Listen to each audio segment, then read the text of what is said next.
What is going on, everyone? Odin here, and today I hope to have a quick and short video for you, which means it'll probably only be 47 minutes long.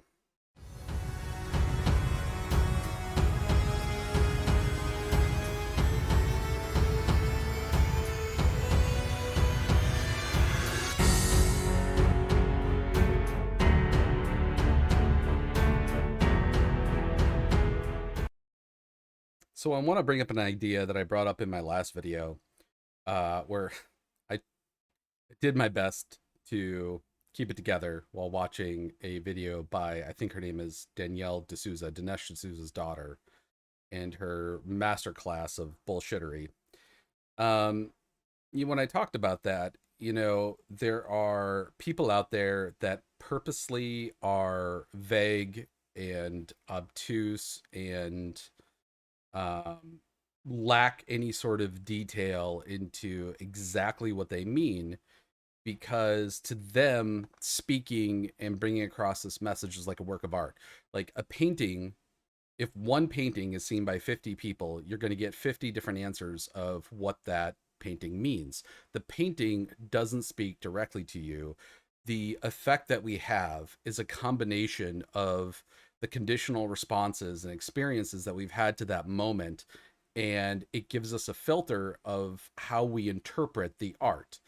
And that is the art of what bullshitters do, right? And it really is an art, because you have to craft your speech not only in tone and in cadence, but I obviously, I'm not a master bullshitter. I can't even use my hands properly in a video. Um, but they have specific objectives that they want to get across. They want you to interpret your own meaning from it, without actually having to say it, because it does a couple of things. One, it gives them plausible deniability in terms of actually saying anything. If it's like, infers like violent rhetoric or extremism or anti-democratic principles, they can basically say, well, that's not what I said. Which leads me to my point today.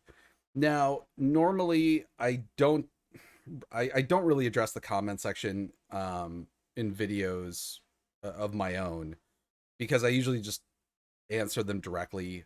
But YouTube has a weird sort of filtering system now, where so many of the comments either don't show up for days, weeks, or even months. I mean, there are, I don't know why, but there have been comments held for review like over a year that I never saw, that I'm just seeing lately on YouTube Studio. And I don't know exactly what the filtering process is. I don't think I have any control over it, but people will make a comment, and sometimes it shows up and sometimes it doesn't. And again, this is not to call out this person. I'm not going to name them, because, and I think it's a guy based off of what I've read.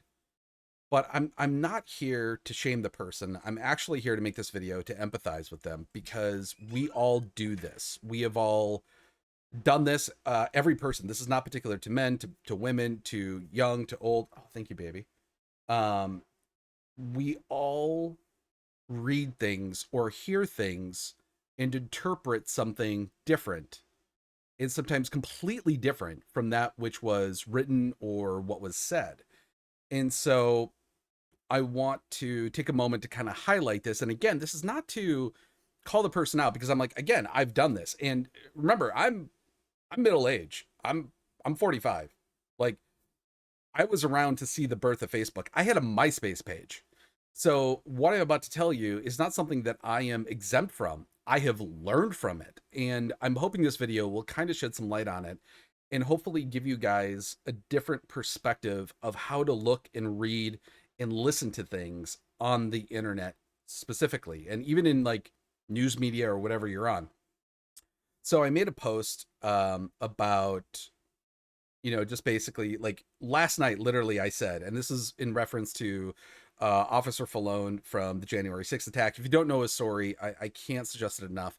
The person who assaulted him just got, I think it was like 8 years in prison. Um, I don't know why it wasn't considered attempted murder, but whatever. Um, and what I basically said is that you know, as we get closer to the midterms, I have no doubt that as the winners are called for each state, the cries of election fraud will rise again, as will the inevitable call to violence. Now, the call to violence has always been there. It's been there long before Trump, but it's been on a quiet part of the internet. It's been on the 4chans. It's been on local radio stations, again, using heavy inference as opposed to directly calling for violence. Since 2020, well, even before 2020, like 2015, the calls became more prominent, more direct.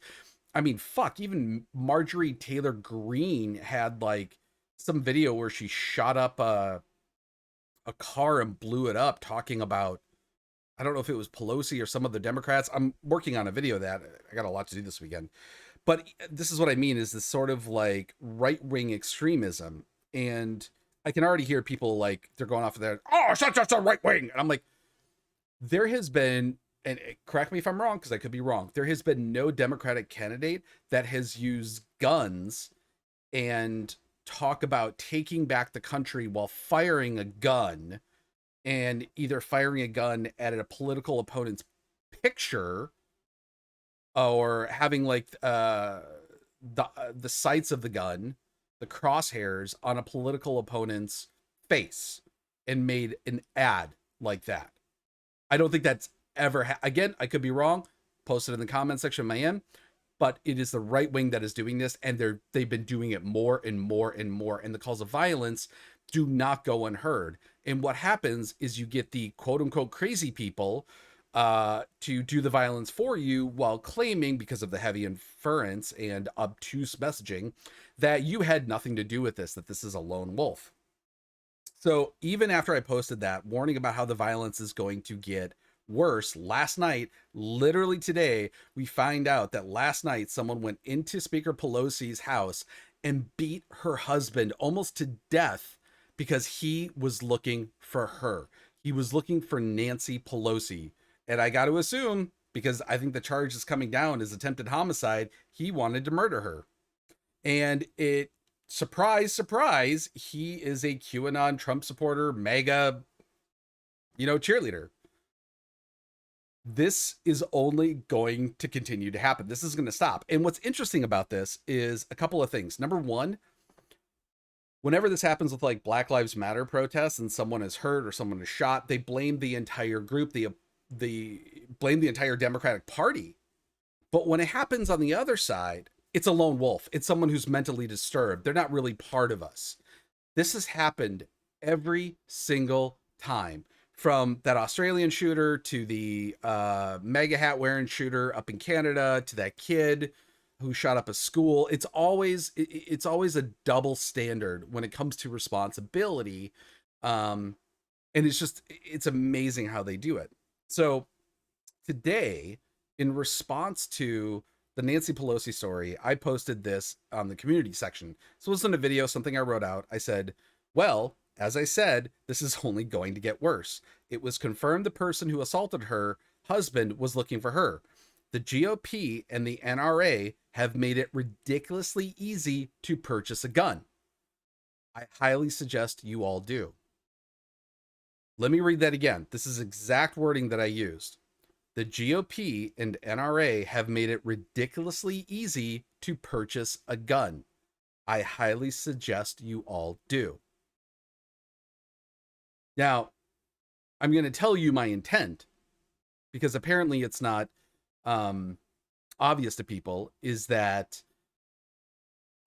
I'm suggesting you legally buy a firearm. I don't care what your demographic is. I don't care what your political affiliation is. And actually, that's not true. I'd say if you're a Democrat, if you're a liberal, if you're part of the LGBTQ plus community, if you're just any minority, I would legally purchase a gun if I were you. Because again, this violence is going to target you. And someone said, and this is the quote, this is what I talk about, how people interpret things differently than how you write them or how you say them. It is said he used a hammer, not a gun, unless I missed it. But unless this deranged person, notice the wording there, had a history of violence, then I don't know what laws you could put in place that would stop him from getting a firearm. So, a couple things. Number one, I didn't say he used a firearm. I didn't say that firearms were the problem. I didn't say they were the cause of this. And I'm advocating for people to own a firearm, not against them. The While I am all for gun reform, I agree there is no way that America, as the Second Amendment is written now, is going to be gun free.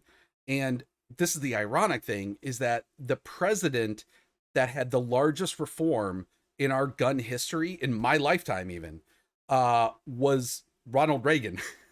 I believe it was the Gun Reform Act of 19, I want to say 1985 or 1986. But basically, he is the president that made it illegal for civilians, non-military personnel, to own automatic weapons.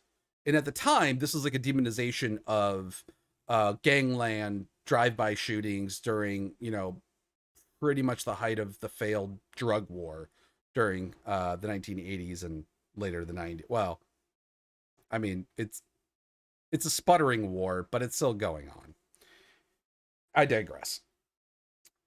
The point of the matter is that I didn't say that guns were the issue or contributed to this in any way whatsoever, and I actually am advocating the opposite of what he read. And again, this is not to shame you, this is not to call you out, because we all do this. We all read a headline, and the headlines are purposely worded and designed to make you have an emotional reaction, so you click on it. And it doesn't matter if you go to CNN, you go to Politico's a little bit better. I would say Politico, Reuters, BBC. BBC's kind of, it depends on what section you're looking at. And the Associated Press. Those are the ones that they have the least clickbaity headlines. Everyone else is just trying to get you to click, because if you don't know a history, I'm just gonna put this into context for you. Like, everybody downplayed the explosiveness of the internet back in the 90s. Everybody did, especially since the .com crash, right? Everybody thought it was just going to be a flash in the pan, nothing. Media, specifically news media, was not ready for how much revenue they would lose to simply people reading articles that copy and pasted their, stories onto a website for free. And now everyone is trying to play catch up because they're only making pennies on the click because they fucked up. They didn't get their foothold into the negotiating process with website and ad revenue. And so advertisers who traditionally only went to print to advertise, they saw that they could do it for like a quarter of the cost online, because again, it was a new venture. Nobody was really like, hey, if I can make any money, I'll agree to this. And newspapers got bent over. And this is actually the primary reason why so many local newspapers and even national papers have gone under in the last 25 years. It's not because of politics. It's not because of some big evil genius. They all fucked up, right?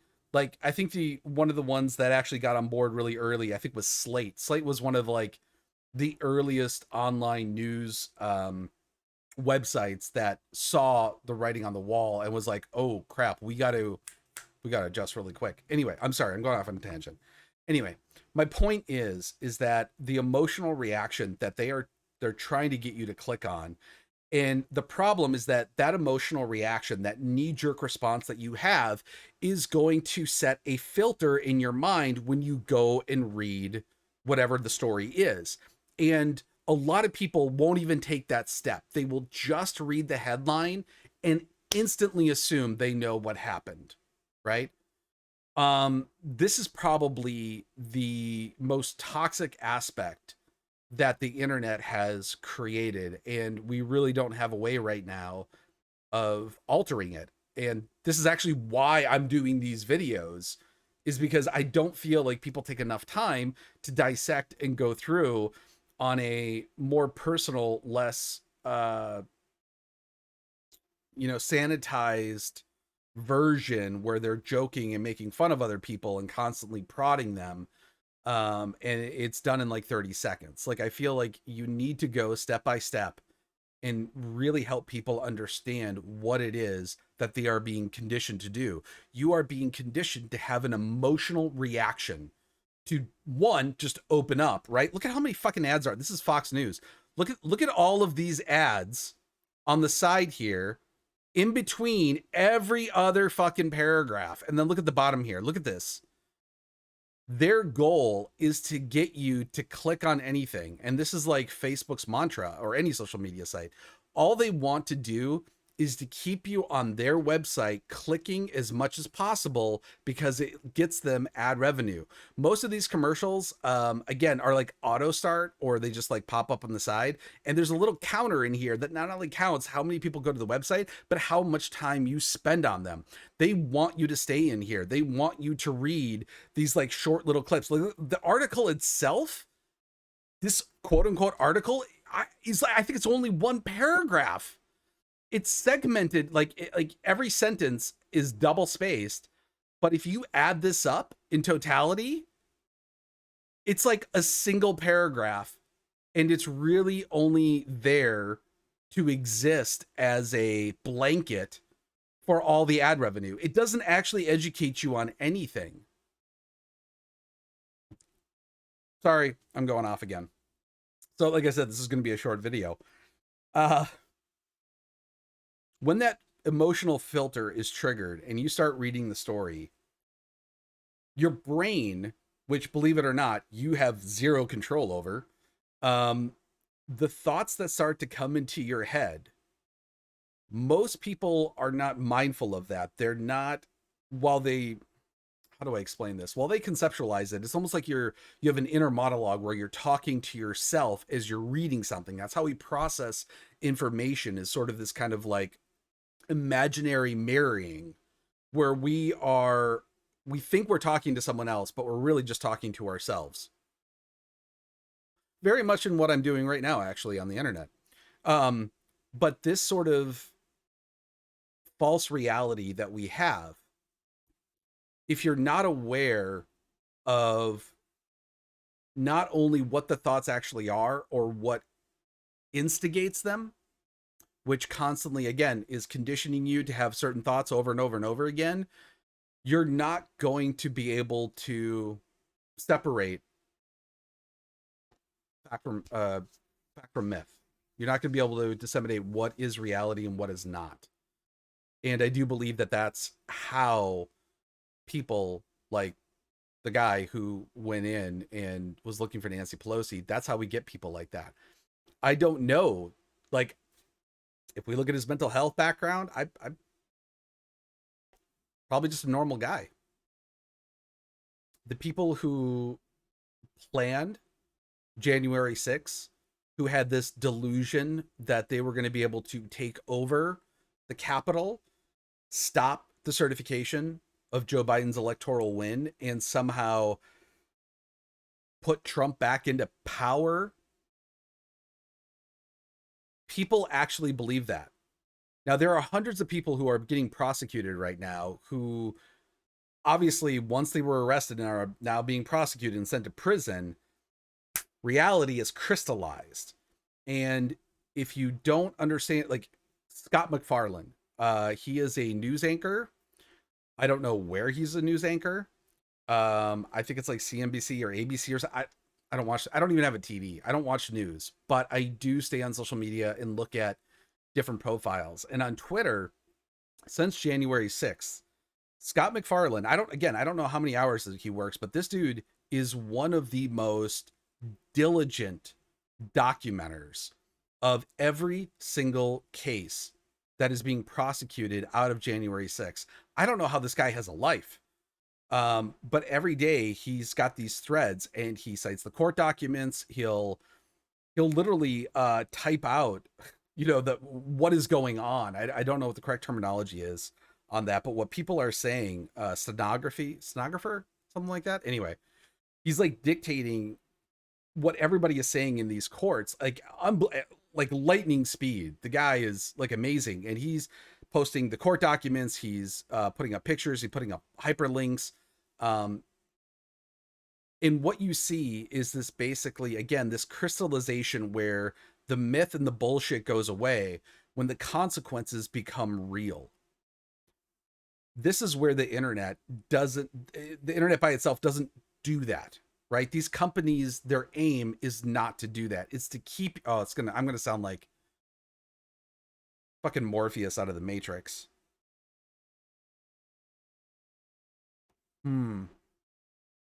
Wow, I really am. I'm gonna borderline sound like a conspiracy theorist right now. But I mean, again, this can be backed up with facts. The companies that produce news do not give a shit about you or what you do. They don't give a shit about the state of the country, whether America stays a democracy or turns into a theocracy. The people who run these stations are so rich, it doesn't matter to them. They can go wherever they want. If America falls into a theocracy or a fascist society, they can just fucking pick up and move to somewhere they like better, or if they're not already living there, and they can still run the news media and profit off of the people here. My point is that when people say something, listen to what they say. Don't twist it in your head. When you get a thought, when somebody presents you with a counterfactual to what you believe is true, when that immediate response in your head goes, oh no, that's not true, stop it. Like, stop yourself from denying anything and take that leap of faith and go, okay, show me the evidence, let me read it.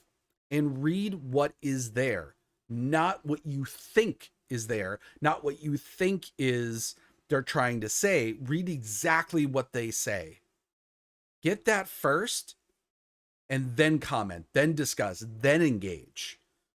If you have questions, and this is something that is unique that I don't understand because my background is in science, is that it seems that on the internet, in terms of discussions, asking questions, people look at you as being ignorant. And that's true, but it's like a derogatory ignorant, like it's shameful. And I'm like, I don't understand that. Like, I don't understand like the admission of being ignorant about certain subjects. People like dogpile on you for some reason. I was ignorant when I started making Skyrim mod load order videos. I didn't know how they worked. I didn't have a computer. I was console all the way to that point. I was just posting it because I wanted to let people know, hey, you're not alone in not knowing what the fuck you're doing, right? Trial and error. That's literally why I started those videos. And I learned as I asked questions, and I was open to feedback, and I did trial and error. That's how I got better at it. That's how you get better at anything, right? You don't get a undergrad, for 4 years of doing nothing. You still have to put in the work. You still have to learn something. You still have to pass your finals. You don't get a master's or a PhD without putting together a doctoral thesis and defending it. Like, I don't understand this sort of like condescension or I don't know, like adverse reaction to admitting that you're ignorant about things. Everybody's ignorant about something, right? And so allow yourself to say, like, I don't know everything about this. I'm going to go to someone, I'm going to ask questions. Like, even if the person is not an expert, they're just claiming to be online, just ask them questions and ask them to cite their sources. If I have a car problem, right, my car needs to be fixed, I don't take it to a dentist. I don't take it to my barber. I can take it to my mechanic because they're a specialist. They're an expert. If you have cancer, you don't go to your dentist. You don't go to your barista at your coffee shop. You go to an oncologist, right? This sort of backwards idea that the right pushes, that experts don't know what they're talking about, is purely to get you to second guess experts to listen to non-experts. This is so disconnected from reality. It's hard for me to find like a justifiable starting point.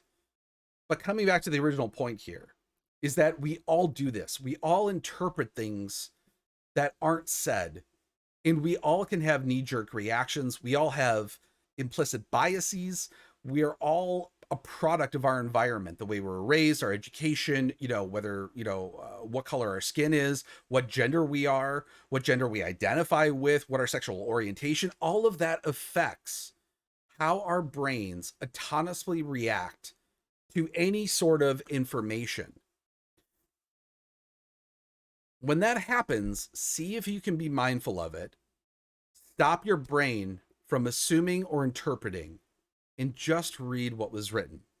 That's what this whole video is about. I know I froggered to like 30 different points to get from like point A to point B. That's just the way my mind works. If you don't know that by now from other videos, you don't want to subscribe here. So anyway, that was pretty much it. So again, it's not to shame anyone, because again, I've done it. Just be more mindful.